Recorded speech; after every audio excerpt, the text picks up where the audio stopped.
All right, you guys, welcome to the Savage Mountain Podcast, where we have familiar conversation with unfamiliar faces. I am Quon Mickel, your host, and I am here with Jake Bilbo, Alan Belcher, and the legendary JD. Legend. Legendary JD, man. So we are here to just engage in some wild conversations about the most randomest of topics, man. This show is brought to you by NeoFit, Neo Life, and Neo Golf. Okay? All right. So, Jake, first things first, man.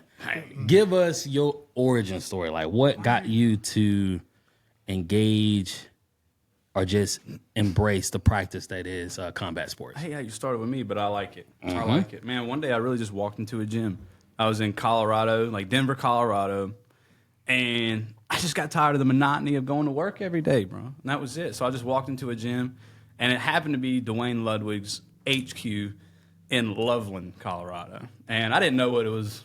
I didn't even know it was Loveland, Colorado. Bang Muay Thai. So I walk in there, and bro, it smelled so bad. So I knew I was in the right spot. You know, the whole place was foggy, you know? The whole place was foggy. There was steam coming off these boys. So I walked in there, and I was like, yeah, what's good? Yeah. Everybody's doing some kickboxing. Walk in there, dude cussed me out before I ever even got on the mats. He goes, all right, man, let's start class. And he goes, hey, bro. I'm just sitting there on the side because I didn't understand what to do. Mm-hmm. He goes, hey, you want to fucking do this or not? And I was like, yeah, I do. So I walked in there, grabbed a little jump rope, and then that's the story, bro. I literally just walked into there one day just to see what it was like. And then, man, I didn't know that I was walking into literally the best striking coach's gym ever. Like, put a stamp on him. Yeah. 3-time, like, voted on certified striking coach, right? So, and also, at the time, he had the fastest UFC knockout. I didn't know any of these things. I had to go home and Google who Dwayne Ludwig was. And I was like, all right, I might have to hang out a little bit. Yeah. 4 or 5 months go by, I'm thinking I'm, big shit.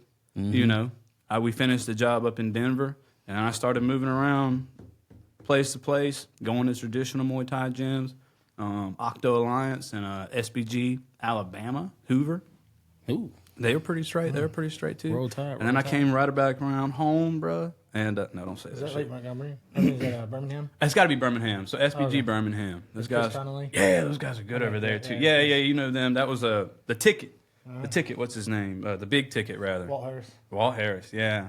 He was in there training. And one more dude in there. This buddy that fought Chase, huh? I forget his name. I don't know if they fought Chase. Yes, it is. Chase fought. Is it? Oh, okay. Yeah, good for them. All right. They were good. They were good over there. Yeah, we love that shit. Shout out to They were Chase good Sherman. over there. And Matt Elkins was over there, too, at the time. I think he got his own spot. But he was also a good wrestler. Yeah, he's a good wrestler. But then I came back around to Mississippi and met all the boys, met Brandon. He beat me up for a little bit, and then he said I was fun to spar with. So then I just stayed here.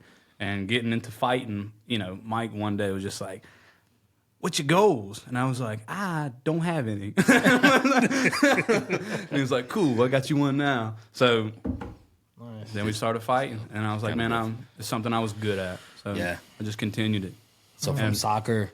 Gives me a little life. Oh, yeah, I played soccer, So from too. soccer to combat sport. Oh, yeah. Soccer was high school, though, bro. Oh, yeah, but still, it's still part of your journey, your athletic identity. I guess I didn't start at the beginning. I started, somewhere in the middle where I thought, I guess that's not origins. Huh? Yeah, it's good footwork, right? Oh, great footwork activity, yeah. And I got real good at losing. Our soccer team wasn't the best soccer team. Right. But, humility's cool. I got real humble in there. Damn, man. Yeah. So now we're going to lean into, I guess I would say, not your predecessor, but just your... What's that word mean? Your OG. Oh. That being Alan. Okay, you think? So how has Alan influenced you, in a sense? Dude, so far...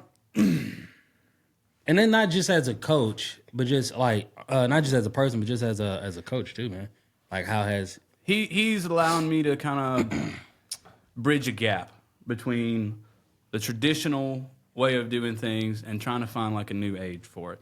So, put your head down now. Okay. Don't be weird about it now. No, but definitely bridging a gap. So it's like coming back from all these other gyms. Yeah, they have a traditional way of doing everything. doing everything. You bow onto the mats, you bow off the mats, you're there on time. But like, even with the movements, everything's traditional. It gets passed down, right? And you need something. You need an artist in a way to break away from those things. I seen a quote the other day that I thought was pretty straight. They like, you can learn the rules like a professional, or you need to. That way, you can break the rules like an artist. And I was like, I like it. I like that heavy, right? Because that's what I've been working on for the past year. Yeah. And you know, when it comes to art, you're gonna fail a lot, and it's a part of it. So, I mean, there was a new guy the other day. I keep saying that Chase gave me this black eye. No, it was a new dude. Me working on shifting my weight to different places and putting my feet where they're not usually at. Okay. And sometimes you mess up. That's the part of the art. Sometimes the brushstroke just ain't what you want. There we you know go. what I'm saying? And it's not playing guitar and playing music, you know, another form of art. It's not the note that you miss that makes it a wrong. It's the note that you play afterwards.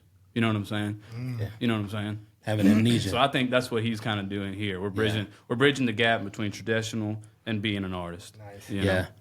I see that. Yeah, because when we first started hanging out and started training a little bit, you were somewhat rigid in what you were used to doing. Yeah.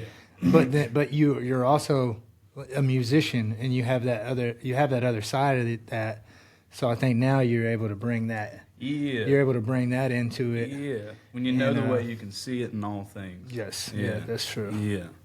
Good. Okay. Yeah. Come on. I like that. Yeah. I read the book. Are you speaking truth? Yeah. No, dude. No, it's good. So that's where it leads to like the open athlete. And what I mean by the open athlete is that you can't play fight. No. So in the combat sports, a lot of times you can have, like, if it's a free throw, I know where it's going to be. The goal is going to be this far. The line is going to be here. Everything is fixed. I know how this parameter is going to be. As far as like being in combat sports, anything can happen, and you have to adjust dynamically on a drop of a dime. You know what I'm saying? So like with that, also with your training, are you more open to different styles of teaching? Because a lot of times, like, the older population are more rigid, and they're like, this is the way, this is how we build up. All right. You know? All right, I got you. So you go ahead. I'm sorry. I think I don't know, the open athlete, that's still kind of lost on me if you want to touch it. Just the open athlete is not being in your head as much. So a lot of times it's like you're either bottom up, thinking from the feet, the heart, and the soul, and that allows you to kind of move, or you're in here, and that kind of like paralysis by analysis. You're not from the head down. You're thinking too much, and that kind of stops you from being as fluid. Right. You know what I'm saying? That we enter into a thing called, I mean, everybody gets it, that zone, that optimal zone. Like, you're thinking about it, and you can watch guys in a fight get into that zone where you just start feeling yourself a little bit. Right. You start moving your head a little different. Hey. You start dropping your hands down a little bit. You're in that zone, and that guy can feel it too. And you can do that in training. There's good days and bad days in training. Some days you're just in. Do you feel like it's like a dance, like a constant tango? Like, you get in there, you know, you hit that flow state, and it's like, you know what, I know what this dude's gonna do. He's gonna parry. I'm coming here with it. And I will say, bro, it's hard to enter that zone if you're not warmed up correctly. But like, second round, after that first round, when everybody's just kind of feeling each other out, that second round, you're like, all right, I got a little time in here. If that guy is good, then he'll learn how to break that time, and then it does come a dance. But the third round, if you've been piecing them up a bit, then it's that dance. Then it's that dance. You know what I'm saying? You could feel that energy shift heavy. That momentum. You can even see it in the UFC games. You got that damn momentum over there, and this guy's going to be performing a lot worse, even on the game. So like they understand that. But like when it comes to training, the different levels of training, I think, are necessary, because I think there's reps that you need to get in, but then there's also, you need to learn it for yourself. Because like, there's movement. There's not, my homie Alex Harrell the other day, my coach, he's a ATT, and he is finding a new way to teach, and it's just all a game, and it's beautiful. He gives you a set of rules, right, and a set of things you can't do, and then he gives you a goal, right. Both people got the goal. This is usually jiu-jitsu. I'm sure we can take it over to striking as well, but haven't figured out how to do that. So both people have a goal and a set of rules that you can and can't do. And it's just so fun that you don't really think about it anymore. Now you're just moving. Yeah. Now you're just moving. Is and it that more is because taught, it's fun or what? bro, it's taught me so much. It's taught me so much because there's no such thing as a perfect technique. I love it. Especially when you're going full balls with somebody else that's trying to hurt you. Yeah. There's no such thing as like a perfect technique other than like maybe Cowboys combo, you know, that 1, 2, 3 to the head kick. All right. Even in science that has its, you know, exceptions. That was a good one, you know. But like I think for real there's no such thing as a perfect technique. That practice make perfect tight. Not really. But it's gonna make it really damn good. You know, over time. It's gonna make it black belt. Yeah. You know, you have to keep doing. Yeah. Oh, Jesus. Oh, on Oh, is there such a thing as a perfect technique? It's a hard one. I mean, I don't know. You have to define what you mean by perfect technique. Is like, I mean, that's like an unbeatable technique? Not really. That's those words, not mine. No, I get it. I don't know if there get it. is such a thing as a perfect technique. I mean, you can nail it all the time. You know, it might work on everybody, but is it 100%? I mean, is there no room for growth? Yeah, I mean, there's a mechanical side of things that can strive for perfection. There's a kind of a timing element to it. For sure. But those aren't really the things that beat the other person usually. It's a lot of people that don't have perfect mechanics are more unstoppable because they're able to flow in between in things. I can see that. Adaptability is probably the biggest skill. Yeah. You know, in probably in sports and probably just in life in general. The masters of things are communicate. I love it. Adaptable. You know, so. And we do that. We do that in striking too. We do games in striking. It's kind of the same concept. Is because I like years ago. There was just something weird about the way that things were taught, and people were just doing it because they were taught that way too. Mm-hmm. Yeah. And just intuitively, I knew that the way that I taught myself wasn't really that way. Maybe it was because I didn't have the, I don't know, maybe not discipline, but maybe the attention to drill something over and over or whatever. Right. But I always thought maybe that I had some kind of talent or something, some kind of special ability to see something and be able to do it, but it really wasn't that. It was just kind of understanding what maybe they were kind of trying to accomplish. Yeah, and the goal. Yeah. The end goal, and then trying to do that in live situations, you know. Right. And then when you go with live situations, you're getting the right type of feedback from the other person. And that's the feedback. That's and what. that's Okay. That's what he's talking about. I heard you guys say like games. So does it make it lighten the situation when it's more play, like having fun with it, kind of laughing? He said you can't play a fight. Okay. But if you ever go to Thailand, dude, they're playing tag. They're having a good time. They're playing smiling. tag. Okay, that's cool. Yeah. They're not fighting. You can't. I Like don't know if Tai you Chi can play speed fight or something I like don't know that, if you yeah. can play fight per se, but like you can definitely mimic it. Yeah. You know. Okay. You can mimic Yeah. it. Yeah, and That's I a great think way to we're train, getting too. into there's a philosophy there behind that, and it's like you can take life very seriously. It's the same thing. Mm-hmm. Everything in life can be taken too seriously. Yeah. The ultimate attitude is whenever you realize that life is just a game. Mm-hmm. You know, and it's the same thing within the fighting.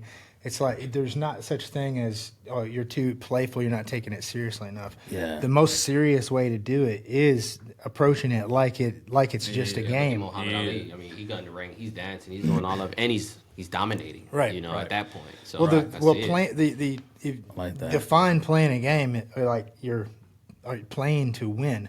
Mm-hmm. Playing a game, are you playing to play around? Yeah. You know what I mean? What are you trying to do? Are you lying to yourself? It all comes down to ego. So it's like, what are you? What's Yeah. really behind what you're doing? Are you just trying to What is your look a ethos certain on this? way? Yeah, I like that. You know, are you just trying That's a not to big one. lose? You'll That's a big one. see the fighters. You know, you'll see the guy that goes on a streak and that ends up fighting for the belt, winning the belt, or holding the belt for a while. He's playing to win, and you see a lot of the other fighters. they keep getting pulled into this thing, into the fight, where it kind of looks like they're just trading with each other, and not to say you can't like fist bump the other guy or something, every once in a while, but if you're really playing the game to win, maybe I'm going to be, I need a psychological advantage too. Right. Yeah. I'm going to take what you can get. Yeah, whatever you can get, whatever it takes to win. Right. And I think that's playing sometimes. playing the game at the highest level. Yeah. You said something in there. How do they look? I feel like a lot of amateur fighters get sucked into that something heavy. Like they start playing the game and they're only focused on how do we look here? Like what's a How do game we face? look here? Not even a game face, but how do you look mid-fight, bro? 'Cause, Gotcha. those things can think about it. Like that's why a lot of people put time on, like, oh, I pick out this fight song. I'm gonna wear these shorts. I'm gonna be the shit. I'm gonna be the man. But it's like You know what I'm premeditated saying? success. You know what I'm saying? Like, they're speaking it into Right, existence yeah, for sure. That's a thing. But don't get caught up in that. Yeah, shit, that's real. I mean, because that- you got that chin check is real. You got work to do. Yeah. you got work to do. That's They're real. Always trying to hit keep the main thing the main thing. Right. Yeah. right, I'm gonna right. pivot a little bit, and I want to dive into more so the artist and the mind that wonders, that is Alan. So are you? And the reason why I have Malcolm X on the board is for some reason I think you're someone that's not afraid of comic books. Okay. Okay. And the character or the person that is Malcolm X and the other side that is Martin Luther King, and you may know where I'm headed with this, is mutants and X-Men. How Magneto is Malcolm X and Professor X Okay. is Martin Luther King. I like it. Theory. And so basically it Stepping out is... of there. No, you can it's step good. right in. Step right into it. So, like, are you, as far as like the character development, as far as your person and how you would approach coaching or anything with a person, are you someone that's against the eye for an eye mentality? Against an eye for an eye mentality. So it's just like if you come at me, I'm gonna come at you even harder. Malcolm X. Give me an example of this. Like what? So like the story that we have been given is Magneto was always seen as a villain, Okay. but he just knew that his people were superior. It's like, why do we have to abide to the rules towards an inferior individual? Whenever we try to live with you, So you're looking but like the Buddhist monks, right? So like their approach In a in life with sense. peace was like, we're not going to be a violence, right? Okay. On the theory Yeah. of Sure. the white stones and the black stones. So every time you had a negative thought, he drew a circle around him. I think Tulam talked about it. He's a Green Beret. there we go. He went to Thailand. He went to Thailand. He went to these places, but he sat with that Buddhist monk, and he was like, "Why are people so evil?" And so they drew this circle around the Buddhist monk. And he put all these rocks in there. And every time he had a negative thought, he would throw a white rock out. And over time, the rocks became nothing but the black rocks were out and the white rocks were in.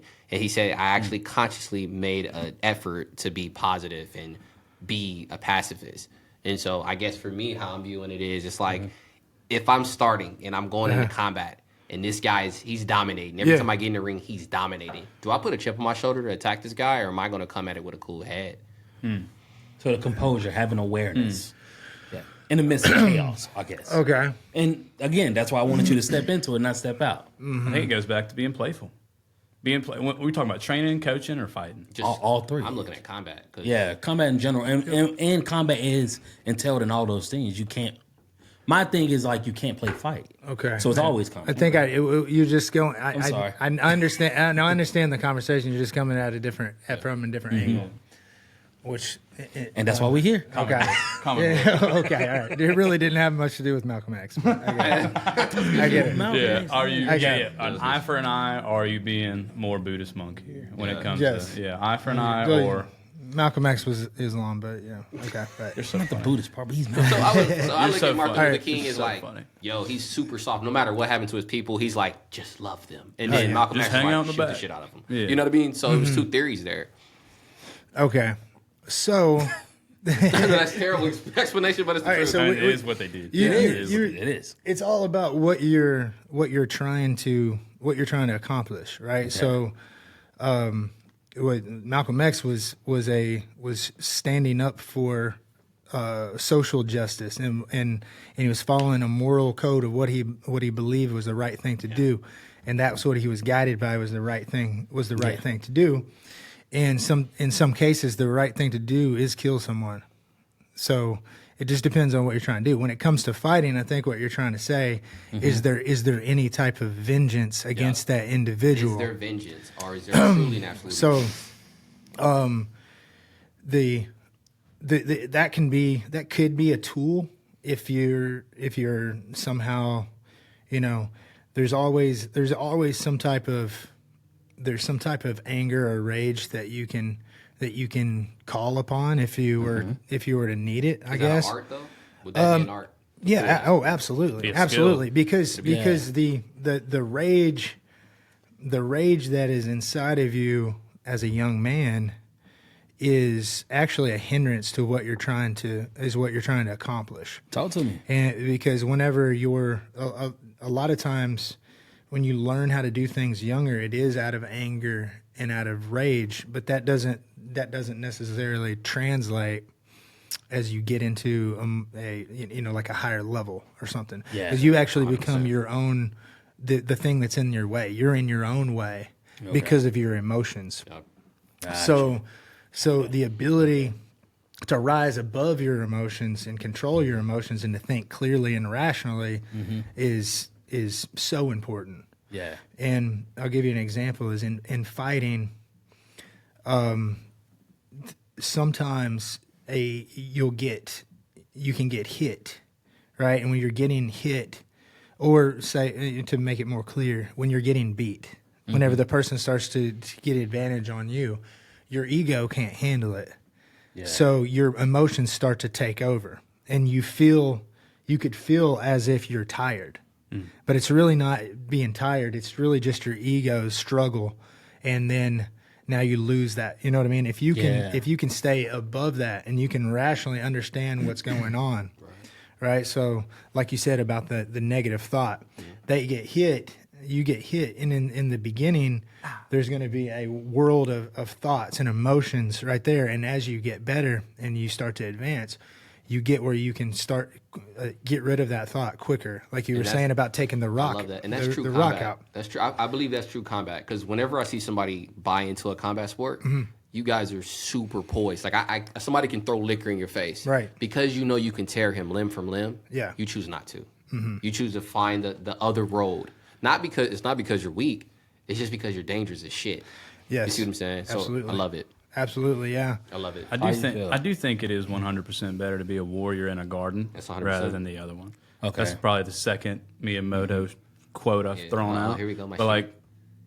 like, I think it's much better to It be is. like a dangerous dude, but not take on that role of being the incredibly dangerous dude. So, and that's where, like, it's more of the Eastern or Western way. So, y'all speak on the warrior mentality from the Eastern way, opposed to the Western American approach Sean to. Strickland. Yeah, you remember boxing. I remember boxing in the Western civilization days, dude. Those guys were humongous. And you got a guy that's like a Tai Chi dude, little guy, right? And I mean, heart of the lion. I mean, dude's got the heart of a lion.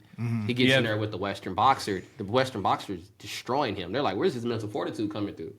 And it does come through, right? Yeah. And when it comes through, they're like, okay, he is psychologically, he lost the fight, but he's psychologically superior than me. That just comes from being tiny, bro. Like that just comes from being a you little think dude. so? Huh? You Oh, think for it sure. sounds like a Napoleon complex? Nah, Napoleon kind of like a little dude. That boy only had one ball. Right, it's a but whole like, lot of just crazy being shit a popping little, off. just being a little dude, you have to overcome these big motherfuckers all the time. And what are you gonna do? You gonna lift them off you? Right. You know, what you gonna beat them up? Right. You're not gonna beat them up because they can move you. They can just go. Yeah. I've been there. They can just I've shift been you there. around. For Like sure. if he wants to hit me, it don't matter if I block that motherfucker or not. Right. It doesn't matter. So does that? I could do a does perfect. that I could shit do a break you? perfect block. What happens? Though, You can't 'cause let it. he's You gonna- can't. That's he's what gonna you're break talking you. about the poise, right? Well, I feel like he's the gonna- heart of that. The heart of that lion. Oh Yeah. yeah, give him 3 minutes. Yeah, Right. of course. But like There's you're so you're so used to that by now, bro. Like once you become that Tai Chi master, Right. it's like, oh, I'm just in here, and this guy's about to sling me around. So when did he get broken? I do feel like at one point in time you got to say, hey, you know what?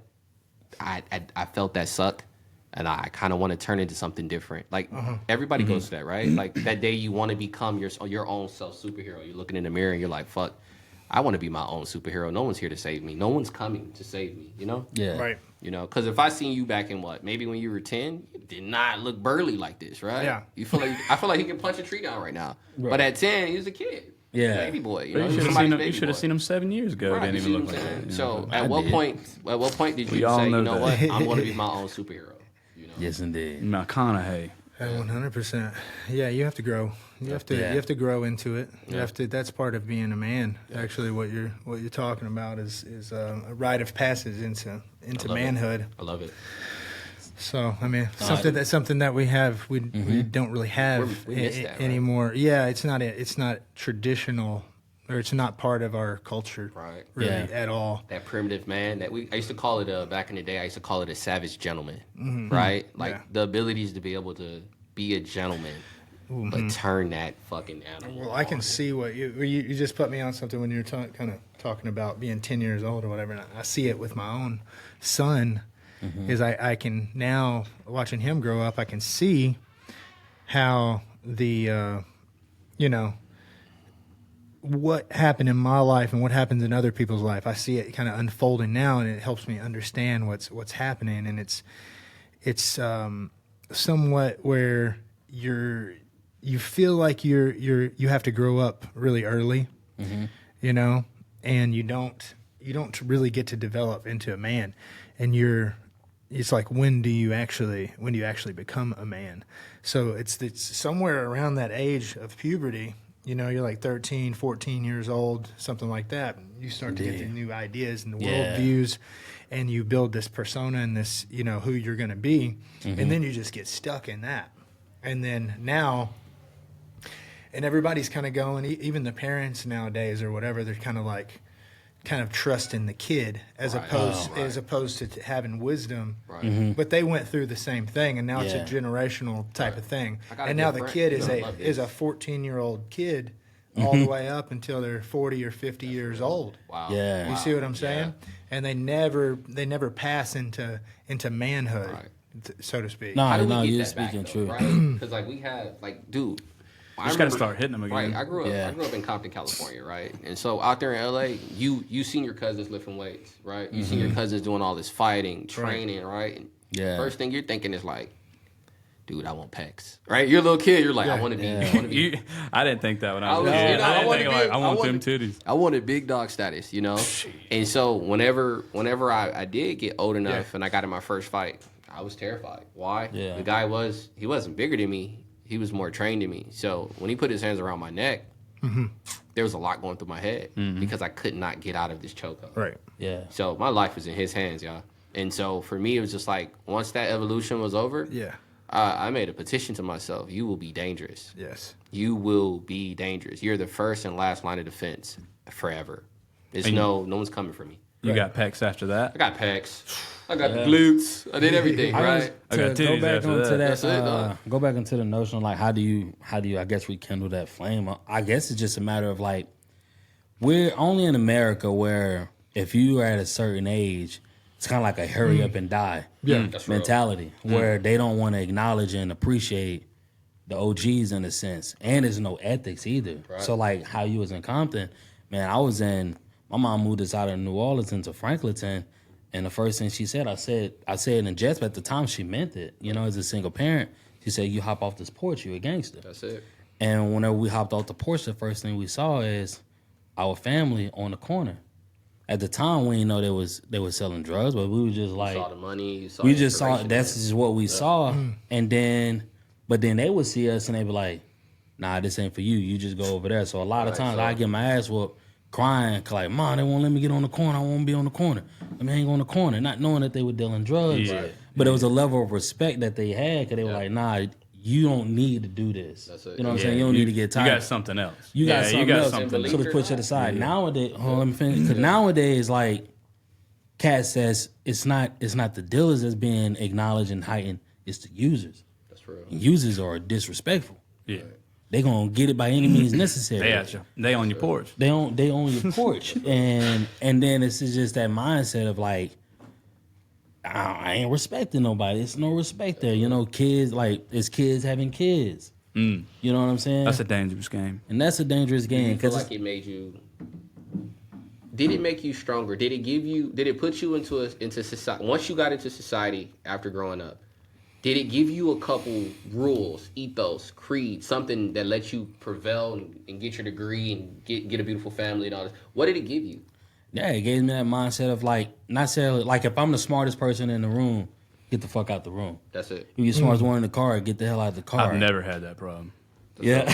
Oh, God, I've never had that love problem. it. He said ethos, and I was like, that's a great word. But look, and I think it's something I want to ask. I don't know what it means, bro. Right? I don't know what that shit That's means. real. Something I want to ask. So it's like you said it earlier. How do we get back to strong, dangerous but willing, savage gentlemen men? Like I said, I mean, well, number one is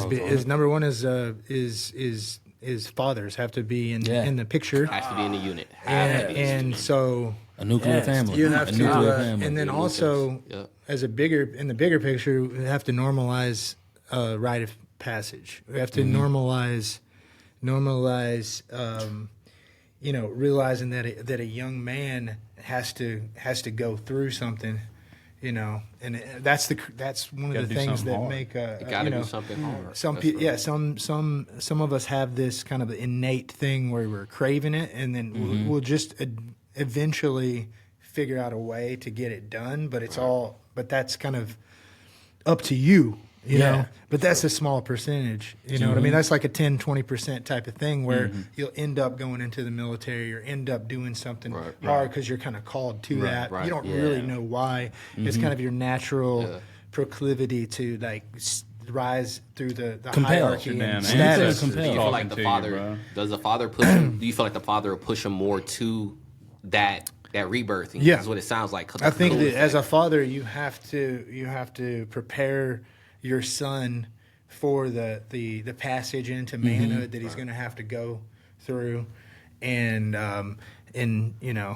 try not to. I feel like sometimes I'm scaring my son whenever I'm doing that, Yeah. and that's how I'm kind of learning to. I don't need to scare him. freak him out. Scare him so bad that he's going to have to go through this thing, but instead empower him. Yeah. To where he's looking forward to becoming a man. Yeah. You're Right. much stronger than you think you are, bro. And that's hard to learn as a kid. The language. It's hard to learn as a kid. Like, you're much stronger than you think you are. I Like, think that's you can statement. go further than what you think you can. Like, and he said mine was holding me back, and back in it's fun to see people come into the gym now. Especially, this is the first time I've ever been around a new group of dudes. Yeah. And most of them are kids, and they see me as like an old head, Yeah. which is kind of weird. But I understand, because I've seen people like that too. And it's fun to see it. It's fun to see it, like, because they're all excited. And they're all excited, like, oh man, I'm gonna be a little UFC fighter. I'm gonna be the best of all time. You're like, hell yeah, keep that up. I want to see you fight. You know what I'm saying? I want to see that fight, because that, to me, that's the hard thing. Yeah. That's the hard thing. Getting there. Oh yeah, because dude, when you're walking up to it, I've played sports. You walk into a game, walk into a baseball game, you get the jitters. You want to hit the ball really hard. Yeah. Imagine you just invited all your family out to come watch you do a one-on-one. Right. You know what I'm saying? And they lock the cage door, and the guy's telling you all the rules that you already know, really, but you got a bunch of gunk on your face, and you got your new mouthpiece and shit. You got your cute little shorts on and shit. And this guy's about to hit you in the face really hard and kick you really hard, right? And his coach, they've been training for weeks, and you know it. They've been training for you, bitch. Yeah. They've been training for you Yes. for weeks, right? And all these things, the first time, all these things kind of go, they're here, right? But then you get that tunnel vision. Man, dude, shit, hold on. Walking up to the cage is the craziest thing you can do, bro. Because everything about you, just like sitting in a cold plunge, everything's about you. It's like, probably like, get out. You could still walk to the right You now still got and that. dip. You can Yeah. dip right now. No one's gonna talk about you. No one's gonna care later. That's deep. No one's gonna care later. You can dip right now, right? But just going through it, that felt like my ride to pipe. And you see the person- because you- like Nice. it was crazy. good. It was crazy. It was easily the craziest thing ever done. And when you're done with the fight, win or lose, when you're done with the fight, when you step out of How there. old were you? Oh, shit. 20. I was drinking, so like 21, 22. Still good. 21, 22. I started late in the That's game. good, though. I started way late in the game. What do you guys Everybody advise for says that children? shit. You know, I was thinking about putting my son in BJJ. You know, Yeah. he's a little guy. He's 3. You know, should. Yeah. Everybody should. And you think that'll just does that help him with? Do you feel like that'll help him with his people skills, his comfort around 100%. people, around as long as you strangers? get a good jiu-jitsu school. Yeah. As long as you get He a was good on to jiu-jitsu. something. Yeah, sorry. Yeah. Yeah, you was about to say something. Mm-hmm. When did you catch that? I mean, I mean, you know, I think even like stepping off into that cold plunge down there. Like I took brought the boys down here, and what I was about to say when you were talking about fighting is there's the guy that it happens every once in a while, where the fights, you know, we're at the fights and you know, the first fight starting the second fight or whatever, and then they're like, hey, all right, we got this fight, where's he at? And he's like, the dude done left. Yes. You know what I mean? Yes. At that point, He's, like he's the smartest guy there. everybody has that thing that's telling you to leave. You know what I mean? And what I'm talking about is Fight or overcoming flight? is that. Okay. Well, yeah, I mean, you're just your emotions, your more survival states kicking in or whatever. Yeah. So the problem with this is that you've never been able to overcome that. To separate your higher mind from your lower body, so to speak. Okay. And you think that you're in it. And so at that time, that guy that's leaving, he's not really thinking rationally. You know what I mean? He thinks that he is because he's like, okay, I have the excuse that I'm going to make, the lie that I'm going to tell. You know what I mean? So I don't look too bad or whatever. Yeah. But that's not real rational thinking. It's all emotional reaction. Yeah. What we're trying to do for a man to become a man is think of it this way. You're a boy whenever you don't have a higher voice inside of you that can help you make the right decisions in life. Yeah. And you're going through life on your emotions and your feelings, as opposed to suppressing the feelings, or not suppressing the feelings, so to speak, but you acknowledging the feelings, looking at the feelings where they are, and then thinking with another rational mind. There's two minds, and that's what a rite of passage does. It allows you to access your second higher mind. Okay. Right? Okay. Yeah. And one example of this is like when I was growing up, we always go to the lake for like summer vacation. Right? Okay. We go spend a lake or Spend a week at the lake. spend a week at the lake. This is in Arkansas? In Arkansas, yeah, we have these big lakes in the Ozarks and stuff. Ozarks? That's pretty beautiful. And so it's Fucking kind of love the Ozarks. mountainous, and there's a lot of cliffs and things like that. So we have this one cliff called the Big E. There you go, drive across the lake over there, and it's this big cliff. Depending on the level of the lake, it could be anywhere from 30 foot to maybe 50, 60 foot high. Right, and then you have to climb your way up over to the rock to get up there and jump off. Right. So whenever you go up there, you step up to the side of the cliff. Okay. Right, and you're looking off the side. Right, something tells you, you're like, all right, I'm gonna do this jump, but then you're like, okay, oh no, you go first or whatever, Go. whatever, Yeah. or you back up, you know. And I've seen kids do it, and you get stuck, and once you're stuck in those emotions or whatever. Yeah. If you can have the courage, that's what you need. You need the courage to take that first leap. That, you know what I mean? That, and it's a leap of faith because everything's telling you not to do it. And you have to take that first leap and you jump off of it and you get that rush and then you hit the water and then it's just like, that was awesome. Other side of freedom. You go. I wrote a whole story about that. Just living on the other side of fear. And after that, you go right back up there and you you want to doing it experience that again. again. Yeah. The next time you jump off very easily. Yeah. Right? So what that experience teaches you, you're like, well, what I was feeling and what I was thinking wasn't really true. Yeah. Okay. Right? The And truth. if you never did you take bring that the body leap. up with, because earlier you said none of mine, so now you've brought everything tandem with each other. Uh-huh. So now we're even. So the mind is met with the body, and now we can be one. Yeah. Oh man, you're legendary. That's Yeah. legendary. That's exactly. So check it out. This is how I just viewed that, right?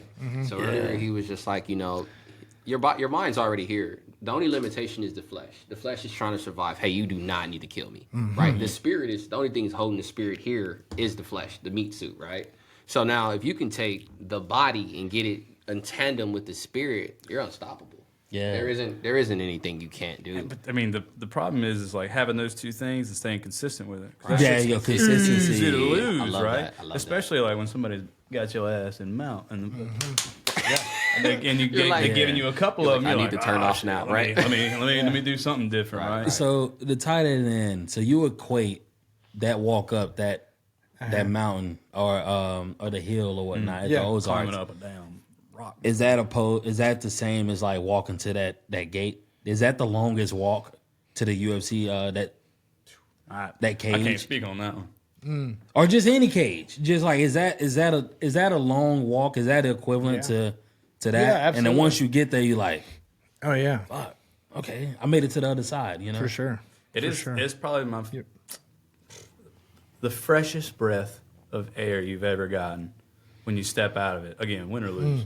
Winter, yeah. Win or lose. Like when he come up for air, when he Yeah. just jumped off that 60-foot bad bitch. Cause that's what I took. That's what I thought about. I'm like, it's like coming out the other side of it, man. Bro, Other side of fear, baby. that's the freshest breath of air you're gonna get. That And is that's when I knew for sure. I was like, I'm gonna make me a career out of this. You know what I'm saying? Yeah. Because like that, nothing felt better than that. Cause you're the Nothing kid. felt- You're like after you jump, you go. I'm about to hit that bitch again. I'm about to go back up right. there. But I mean, I'm only 7 fights in now. He's probably 70. Fuck, I don't know. But like, The number's high. it feels the same way. Mm-hmm. Like maybe in fight you get a little better in tune with the emotions of it all. Yeah. Because the first fight you're like, I'm just gonna have to kill him. I'm just gonna have to fucking kill him. But like 5-6 fights in for me right now, I'm still honing it in. You know, I'm still trying Yeah. to get it to where I want it. Like, bro, when you step out, it's the same way every time. It's just- So what keeps you? There we Awesome? go. What keeps you? Because Awesome, dude. as human beings, we do get bored of things. So what keeps you not plateauing at this? All right. I like the path more than I like the destination. I like I it. love training. You love the I suck. love training, and I my love goal that. is to have my own fighters and be a coach. You got a good why. I like You that. know what I'm saying? That's so. That's probably my favorite thing. The man who loves Yeah. the walk will go further than the man who loves the destination. Fuck yeah. You know what I'm saying?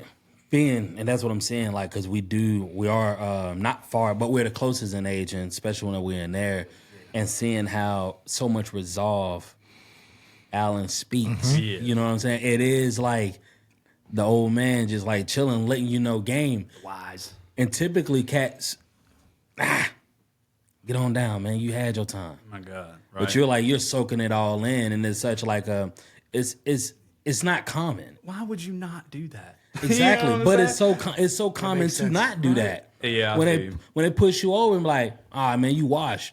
Right. Right. Let's I feel you. let's catch on to the new thing. We're I like, feel you, I feel I can teach you the game. We can do this and This do guy's that. already done it.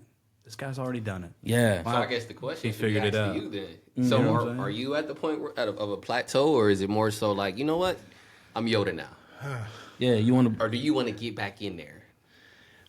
That's interesting. I mean, I try to. There's a certain satisfaction that your spirit needs, right? You just have to make sure that you're being rational and logical about what that is, because I see a lot of guys keep chasing that thing or whatever whenever, and then they're just too old to do it, Yeah. So I mean, I try to take a logical approach about it. Like I'm not one that's going to say that I'm in my prime, for speed and strength and things like that. But I do know honestly that I'm still fast enough to protect myself. Right. So to speak, that type of thing.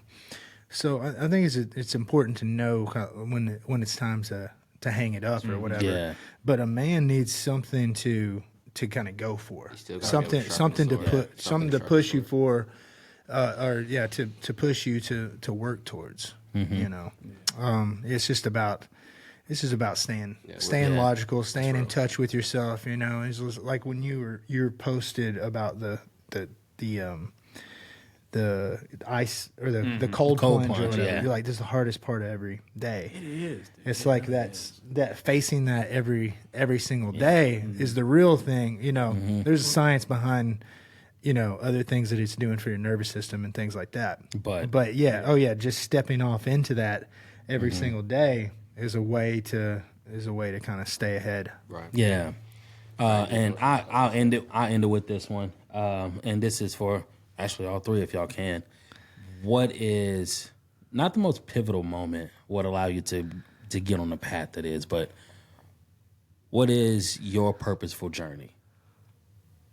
Like my philosophy type thing. Like Yeah. My personal. Your Reword why it. in a You know, way. I'm silly. I went to public school. Say that again. No, I'm too. You know, your purposeful journey, your reasoning, and I think you may have answered it earlier, but your why for going on the path that you are.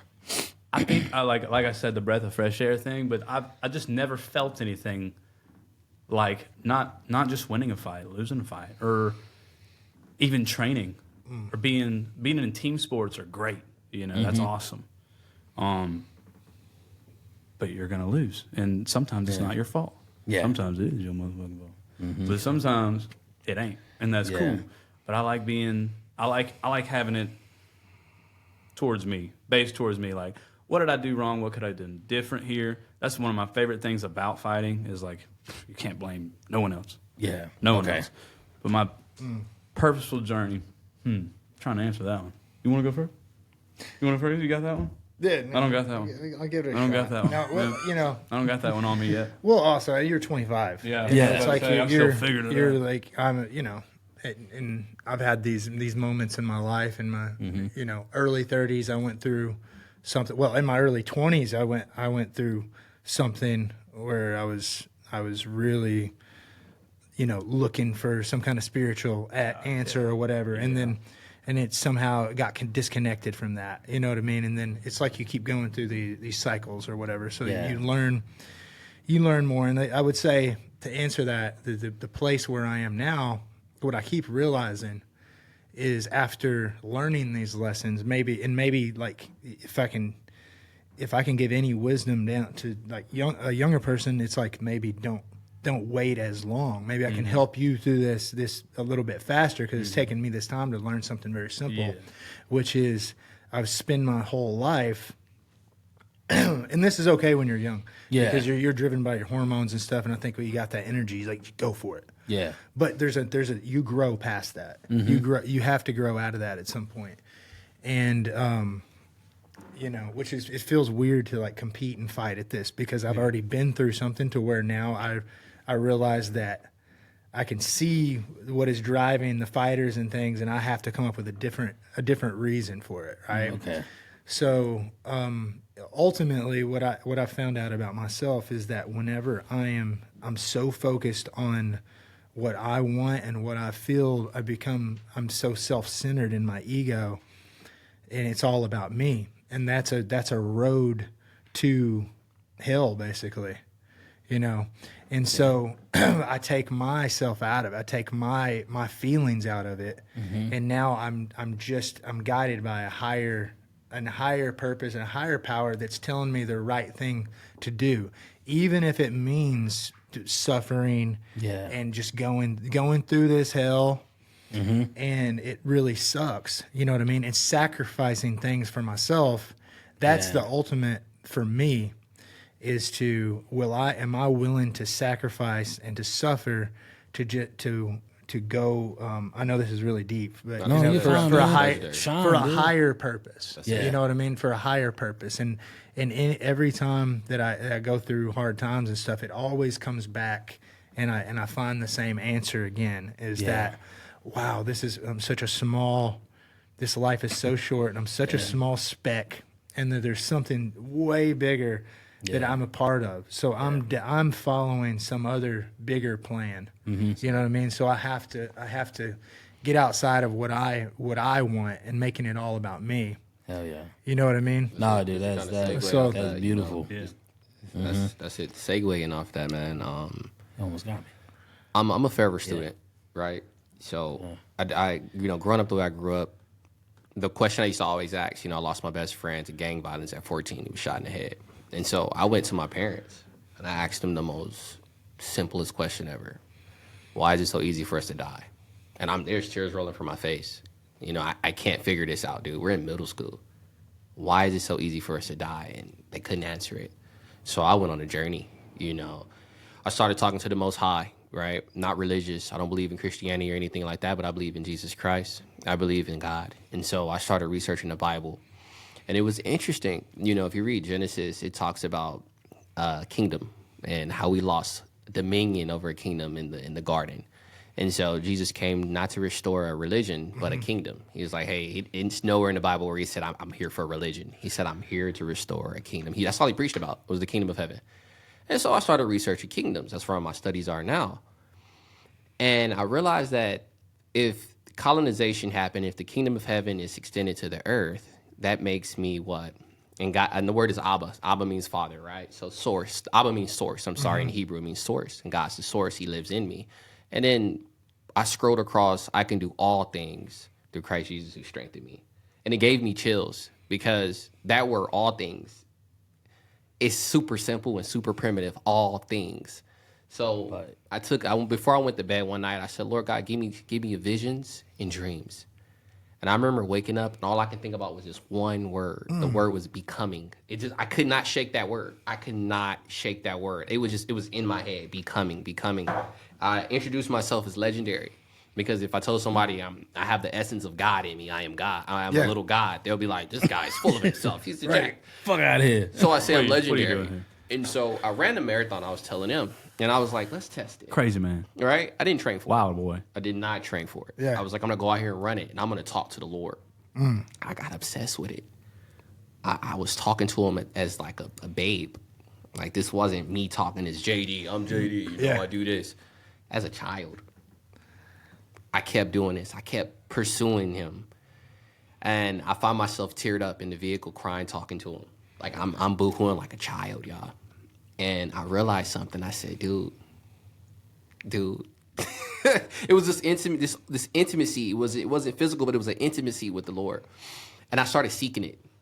And so the more I started seeking it, I started finding myself doing more legendary stuff. And those pillars of death and being in fear, that's why I said death and fear, they became irrelevant.